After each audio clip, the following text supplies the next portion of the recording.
Hi, I'm Kylie Widseth. And I'm Brianna Davis here with the Wildcat Report. If you're interested in the upcoming college visits, you can visit your Naviance account, print off a confirmation page, and you can use that as your pass to leave. And recently, Tom Osborne retired as former athletic director of the Nebraska Cornhuskers, and Faith Cain did an investigative report on Husker Saturdays. Let's go check it out.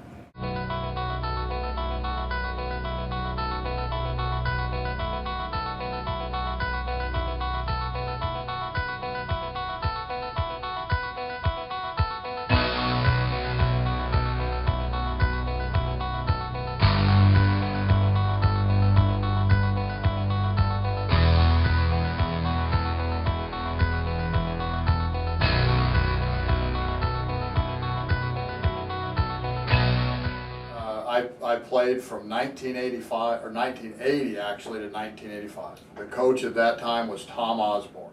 I was an offensive lineman. Specifically, I played left guard.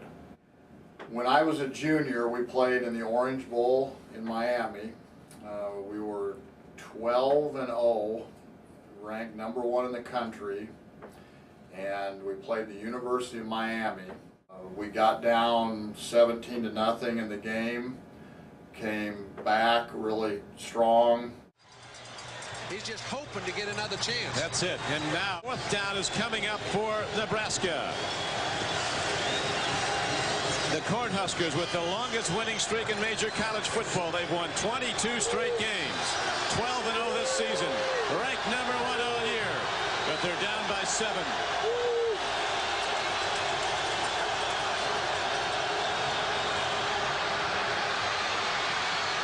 Look at this play, Jeff Smith. Touchdown, Nebraska! And we were an extra point away from tying the game and probably being national champions at 12-0-1. But Coach Osborne decided to go for 2, which that's really was a big part of his reputation as being an individual that really tried to do things the right way. We missed the 2-point conversion, so got beat 31-30 and finished 12-1 and ranked 2nd in the country. So that was a really powerful game to be involved in. I'm Faith Cain, standing on the bridge that takes you to every Nebraska football game there is. Being the second year in the Big Ten, the 20th ranked Nebraska Cornhuskers football team is on the verge of having their 322nd consecutive sellout. Nebraska fans are arguably the most dedicated fans in college football.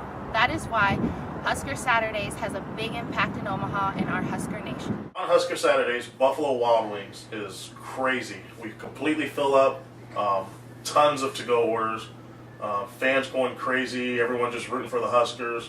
Every now and then someone trying not to root for the Huskers just to be there, the opposite guy. But otherwise it is a fun, exciting experience. Home games, like if it's an 11 o'clock game, we tend to be pretty busy from like 7 to 9:30 with big crowds. We're going to have a home party where people are going to the game. And up to 11 o'clock, it's really, really good. Then game time, it's pretty slow, but we do broadcast the game throughout the whole store, so it's fairly slower. To be honest, there's really no difference. Home and away games are both the same. Just fills up. As long as the Huskers are winning, everyone's there having a good time. Away games are usually pretty good right up until kickoff. I mean, it's pretty constant. We see a bigger spike in business if it's a late game, like a 6:30 or a 2:30 game. We tend to be busy right up, the whole day basically. Then once the game starts, it isn't as slow as when they're at home, but it is a little slower. Winning, if they're winning, everyone keeps coming, everyone stays longer, everyone eats more, drinks more. If they're losing, people don't show up, and the crowd's probably cut in half if they're on a losing streak. In our Husker Nation, there are many people who choose to support and some who choose not to. I have been a Husker fan forever. I would consider myself a Nebraska fan, certainly, and not only football, but really a lot of the sports. My favorite football team is the Iowa State Cyclones. My favorite team is Texas Longhorns. Everybody has a different idea what a Husker Saturday is like. Some watch the game while others don't participate. I cheer for not the Huskers. Any other team but the Huskers. Whoever they're playing, I cheer for that team. On Husker game days, we usually go to the games, but I have softball every Saturday, so we watch it when we get home. My wife and I go to most every game that's at home, and We go to a few on the road as well. On Husker Saturdays, I watch my team, the Iowa State Cyclones. I think they should be renamed from Husker Saturdays to We're Not Good at Football Saturdays. Well, usually when we're watching the game, when we get a touchdown, we always do a touchdown wave. It's only 3 of us, or 4 of us, because it's just my family, but we do it every time. I wish we could still play the Huskers because we win every time. As you can tell, Husker Saturdays has made a big impact in Omaha. I'm Faith Cain, and this is the Wildcat Report. Thank you, Faith, for that very insightful story. On Saturdays on my work, I'm only required to wear red. What if you're not a fan of the Huskers? That's too bad. Anyways, HOSA is holding a blood drive on October 5th. And if you're 17 years of age or 16 years of age, you can also donate. Make sure you're in good health, though, so you can participate. And you can save lives. Saving lives is always a good thing. In the NFL, concussions have been a very controversial subject. And Dan Thomas did a story about how concussions are affecting our Millard West football players. Many people say their reasons for joining football are to learn leadership, teamwork, and responsibility, but they don't expect to deal with the effects of injuries for the rest of their life. With the physicality of the sport, injuries are common. These injuries can lead to serious lifetime issues. One of the biggest injuries with long-term effects are concussions. Concussions have been linked to illnesses such as ALS, Alzheimer's, dementia, CTE. Concussion is a brain bruise. So it's no like different than a bruise on your arm or your leg. It's trauma to the brain and it's bleeding. The National Institute for Occupational Safety and Health studied more than 3,400 retired NFL players and said that the retired players are 4 times more likely to die from ALS or Alzheimer's. Recently, 3 former NFL players have committed suicide. On May 2nd, Junior Seau, former NFL linebacker, took his own life. This came after the deaths of Dave Duerson and Wright Easterling. Duerson's brain was studied after his death. The post-mortem brain scan revealed that Duerson suffered from CTE. Most of my NFL teammates are still fairly young where they don't have problems. I have had a couple teammates who deal with headaches. I occasionally deal with headaches just that come out of the blue, and it's never been really determined where those come from. Could be concussion issues or not. But, you know, there are guys that have been forced to retire because they've had too many concussions and they just don't want to risk it. More than 2,000 former NFL players have joined a lawsuit against the NFL for brain injuries suffered. Many NFL players suffered their first concussions on the high school level. Even Millard West has had their fair share of concussions. I never had a diagnosed concussion, which pretty much means as a guy who's on a fringe guy on the roster, you can't really tell him when you get your head dinged because you could just be out the door the next day. So I definitely had concussions, but nothing that was ever diagnosed.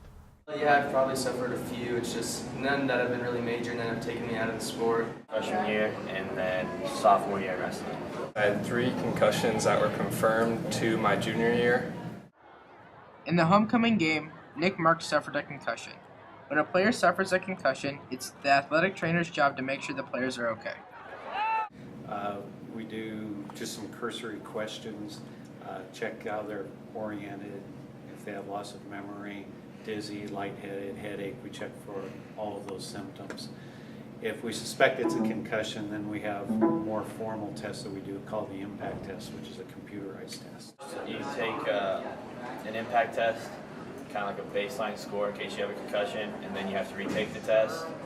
And if you fail it, you can't retake it for another 3 days, and you can't have any symptoms until you take it. And then, so I didn't do anything for 5 days, and then I retook it and I passed, so I was able to go back. The concussion treatment has changed a ton since I played high school football. It used to be if you hit your head or you got a ding, you came out until you felt better, and then you told them you were fine and you went back in. And now there's preseason impact tests that set a baseline for your mental capacity, and if you have an injury, then you have to go in and pass those tests before you can play again. So it's light years from where it used to be. With the new findings in the NFL, parents are considering taking their kids out of sports to avoid the long-term effects of concussions. Well, it's each person's individual decision. You know, for me, I don't think I would ever take a son or daughter out of a sport just because of the risk. I think you have to take the necessary precautions, make an educated decision, and do what's best for you. There's a couple kids that have stopped playing because of concussions. I know of 2 kids. I mean, if it gets serious, yeah, I would take them out if they got bigger things going for them. But I mean, if you get 1 or 2 a year, I mean, that aren't that bad, I'd still let them play. I think it depends on the case and how bad it is. I think they're safe if they have a couple concussions, maybe one. But the biggest thing is just waiting it out and making sure you're completely healthy before you play again. And I don't think I waited too long. But I think their parents should definitely have some influence on what they do. Player safety is a huge issue on no matter what level you play. It's a concern. You know, young kids start tackling so young, they set themselves up to be prone to those types of injuries. There's a ton of research going into it. I think for the most part it's good that there's an awareness of it, that there can be brain damage and all that, but you know, people just can't panic. It's no reason to keep your kid out of playing football or soccer or basketball or sports. It's just part of the game. I mean, injuries happen. Even though Millard West students have suffered concussions, some continue to play the game, while others stay on the sidelines. When you're practicing 5 days a week, tackle all the time, it's going to happen. It's just that kids either go in or they don't. It's just really up to them. Think about it, I kind of hope that the helmets are safety enough. I assume they don't want to put us in too much danger.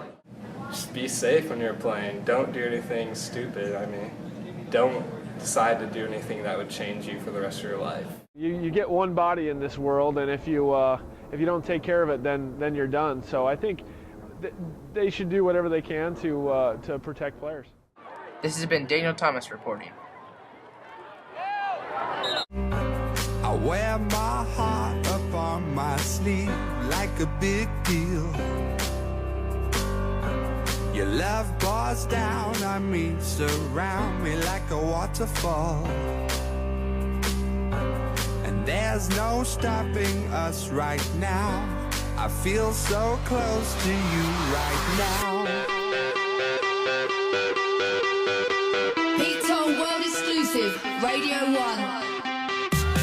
There's a concern box within the guidance office, and students are able to put their concerns about students or teachers in that box. And if you submit to this concern box, it's completely anonymous and no one will know. And now we're going to a story with Lauren and Tess about the concern box. Hi Wildcats, this is Lauren Skrabal with the Wildcat Report.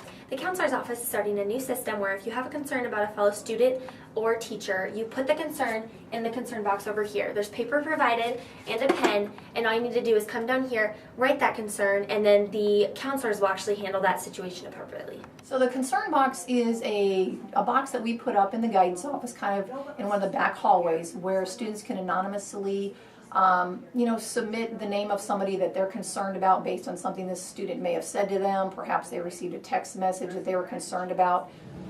The guidance office is going to be putting out public servants announcements using the acronym ACT. This is what some students and faculty have to say about the concern box.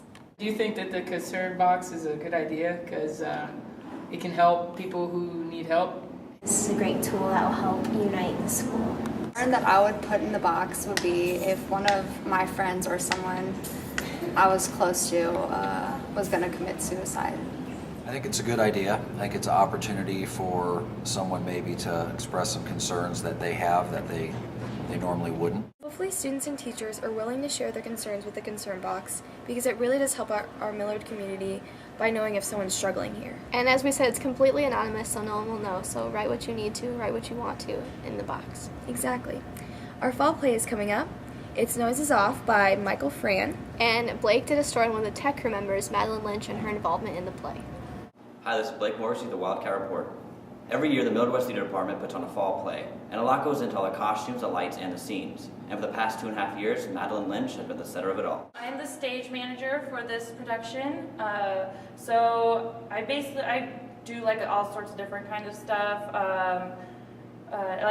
When we first started rehearsal and stuff, I'd sit and watch and then write down blocking and in the stage directions that the actors are given, and then but we also have another stage manager, so now she's kind of doing that, and I'm taking over and doing I'm doing more tech stuff at rehearsal and also helping with props. She's very talented in both the technical side of theater and the performance side.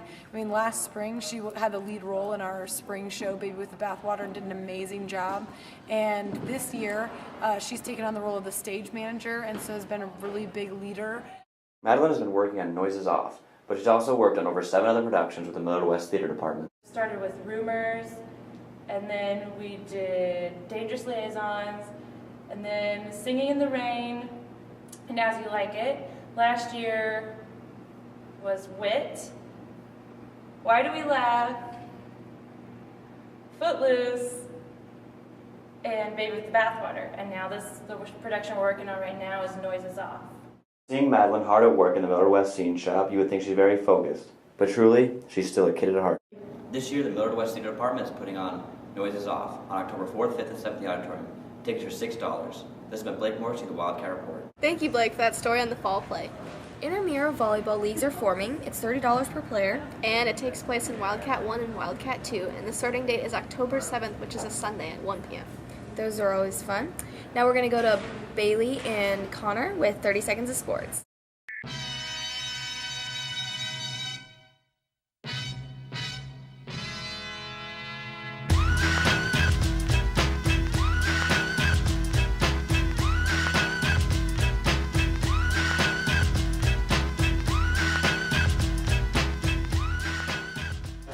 And I'm Connor. And this is Sports in 30 Seconds.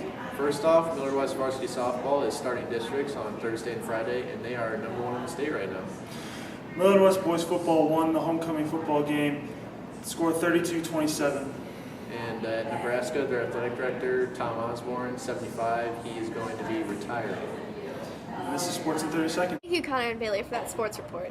It's the last chance for picture retakes on October 10th. In the auditorium lobby from 11:30 a.m. to 1:30 p.m. And this is the last chance for picture retakes. So for the procrastinators, take your pictures. Seriously, you don't want to look like a goon in the yearbook, let's be honest. Now, let's go to a story with Kate and Connor about the iPhone 5. Hi, this is Kate McGinn with the Wildcat Report. After months of hype over the new iPhone 5, it was finally released last week. Some students bought the new iPhone 5 and some just bought the download. Early September 21st, hundreds of excited patrons waited outside the Apple Store's doors for the new release of the iPhone 5. A few students from Millard West got the iPhone the very day it came out. I had an upgrade available and I wanted to go camp out overnight, so I went Thursday night, stood there at 5 p.m., waited till about 8 a.m. when they opened, and finally got I was the first person to get the iPhone. My mom stood in line at the Apple Store on Friday morning, and then she brought it to school for me before 4 o'clock. The new iPhone is $199 with an expired contract. It has a longer screen than the other iPhones, a faster A6 chip, wireless technology, and a better camera. It is also thinner and lighter. I was supposed to get it a couple months ago for my birthday, but it didn't come out, so it's like a late birthday present, and I really needed a new phone because I had a BlackBerry. Some users opted to get the new download instead. Called the iOS 6, it improves many of the features already installed in iPhones, iPods, and iPads. I got the new update yesterday, and it gave me a whole bunch more emojis. It added the Passbook app, and it changed a whole bunch of stuff with like music and the App Store. Yes, it has iOS 6 where you have like the 3D maps, the more advanced Siri where it's not a beta anymore, and basically you can make reservations on Siri, ask it for like scores, and I guess use Facebook and Twitter to update your statuses and stuff. It's pretty sweet. From Temple Run to Words with Friends, iPhone apps are still as popular as ever. Favorite app is probably Twitter, and then using the little application, I guess, which is now, I guess, synced with the phone Siri. Probably my Tiger Woods PGA app. Probably Instagram or Twitter. Whether or not you like the new iPhone or the new download, there's no denying that it's been a popular topic here in the hallways at Millard West. This has been Kate McGinn with the Wildcat Report. Thank you, Connor and Kate, for that very lovely story, but personally, I think my phone's better. I have the Galaxy X3. I mean, what's better than that? I have a bigger screen. No, the iPhone 4S is much better. All you need is the new, it's a little outdated, but all you need is the new software update, and you it's like you have an iPhone 5. You know what? And you have Surrey, so what can go wrong there? This has been Brianna Davis and Kylie Widseth, the Wildcat Report.